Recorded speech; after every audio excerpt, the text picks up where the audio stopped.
Hi guys! Welcome back to my channel! So ito na nga yung karugtong ng aming day trip. So ngayon ko lang siya na-edit kasi nga sobrang daming gawain, trabaho, dumating ang Pasko at bagong taon. So sobrang busy talaga. So ito na nga yung papunta kami ng Christmas market. Ito yung Montreux na Christmas market na tabi ng lake. Madalas namin itong puntahan tuwing magki-Christmas kasi maraming makikita dito. At ito nga isang stand dito ay meron silang niro-roasted na ano to yung maroni, yung chestnut. Christmas na Christmas talaga yung aura dito. So sobrang daming tao, grabe. Hapon pa lang ito, maraming tao.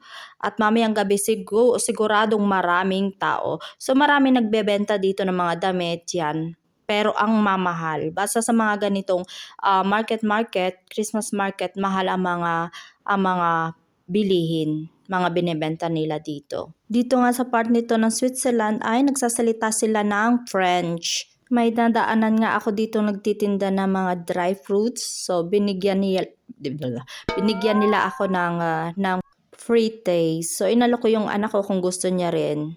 So, naghati kami ng pre-taste. Dried apple siya na may cinnamon at masarap yung timpla niya. Hindi siya masyadong matamis. Madalas talaga dito sa Switzerland, pag may mga ganitong market, may mga free taste sila. Masasarap nga yung mga tinda dito pero ang mamahal. Grabe, 200 grams lang. Nang ganito ay 10 Swiss francs na. So, medyo mahal. Ito nga yung sinasabi ko na may lumilipad na Santa dito. Ito yung kanyang parkingan. So, maya-maya lang ay lilipad na yan. Every 1 hour lumilipad yan. Katulad ng 4 o'clock, 5 o'clock, 6 o'clock, 7 o'clock. So, lumilipad siya. Meron din kaming nadaanan na tindahan na talaga namang matatamis yung mga binebenta at mukhang masasarap, nakakalaway. So, sobrang matamis at saka makukulay yung kanyang mga sweets. May mga nuggets siya, blue nugget, white nuggets, iba't ibang candies at mga gummy bears. May mga display pa silang mga bears. So, sobra talagang maganda yung store niya. So, sobrang daming tao, hindi na kami makadaan dun sa mismong harapan ng tindahan, ng market. So, dito na kami sa likod ng market dumaan kung saan dun yung lake. Kasi talagang siksikan, grabe ang siksikan.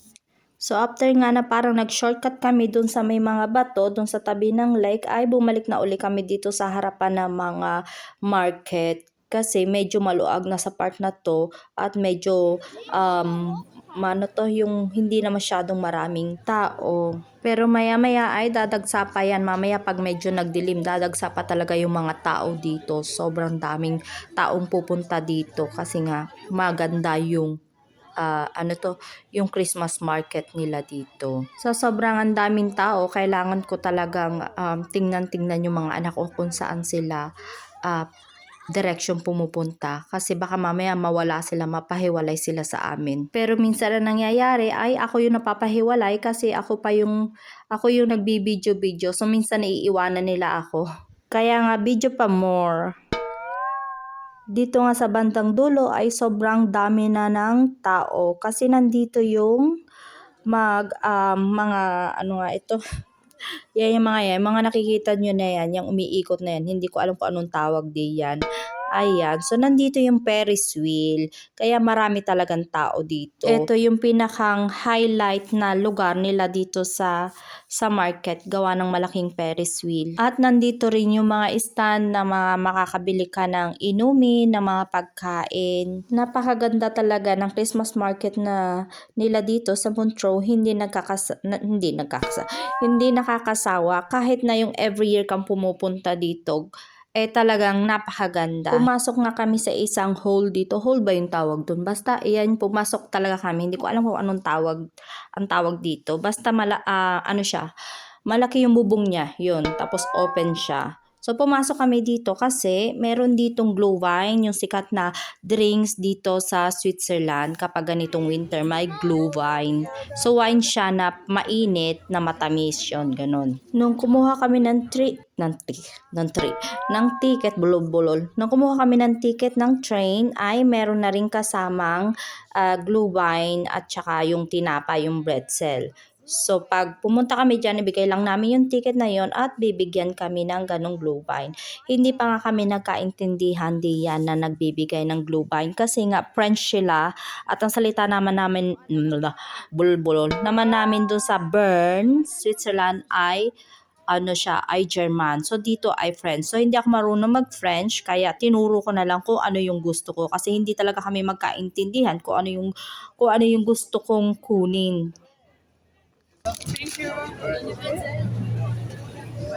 Diba? So, yung glühwein ko ay may kasamang bretzel. Ito yung bread na medyo maalat-alat at ang kumain ay itong mga anak ko. Lumabas na kami dyan at naghanap ng pwesto kasi maya-maya lang ay lilipad na si Santa na inaabangan namin. So, maganda dito sa may pwestong nakuha namin kasi talagang malapit sa lake at tamang-tama yung glühwein namin dito. Masarap inumin yung glühwein dito kasi medyo malamig-lamig dito sa may lake.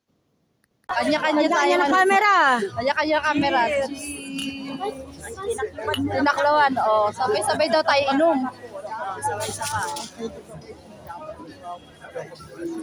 Ang saya nga ng banding namin magkakasama kami magkakaibigan dito habang umiinom ng glühwein sa tabi ng lake. Masarap itong glühwein na inumin kapag medyo malamig at winter kasi mainit siya na wine. Niluto siya na wine na may tubig, na may asukal, may star anise, may cinnamon. So, sinabi ko na yung mga ingredients. So, yun yung nagpapainit sa mga taga rito, sa mga taga Switzerland kapag medyo malamig ang panahon pag ganitong winter. So, ito nga ang anak ko ay nakikialam sa pagbablog-vlog ko, no? Gusto niya na siya ang kumuha ng mga video. Gusto niya siya yung mag-video, mag-vlog-vlog. Oh, dun.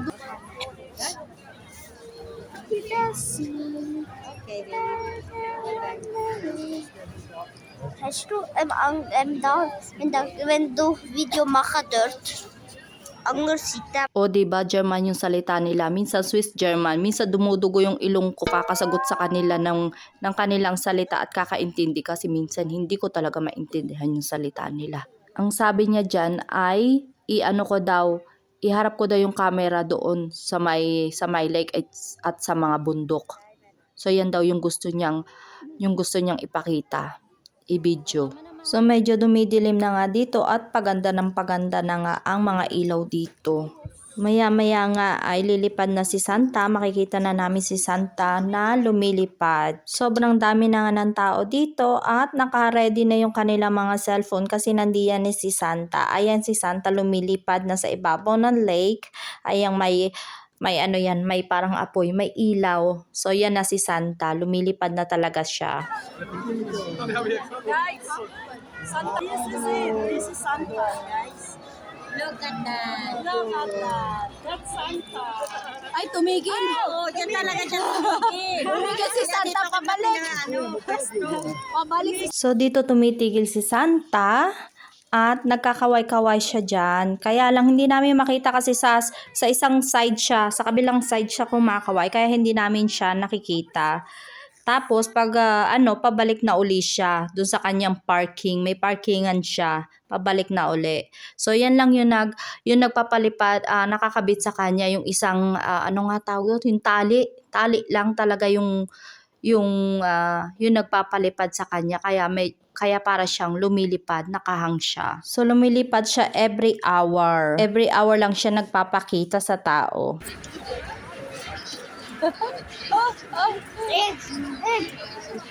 Ayun, may lumapag. May aeroplano. Sit. Takuha natin yun. Aeroplano. Oo. Enjoy pa rin kami at masaya pagkatapos ng nakita namin si Santa. Nandito pa rin kami sa tabi ng lake, nag-upo-upo at kumakain-kain ng kung ano-ano. So, ito nga at paganda na nga ng paganda talagang kapag gabi na, pag madilim na talaga ang ganda ng ilaw dito. Sobrang ganda dito. So dito ko natatapusin ang aking vlog. Thank you for watching and please like and subscribe and share my video and see you to my next video. Bye!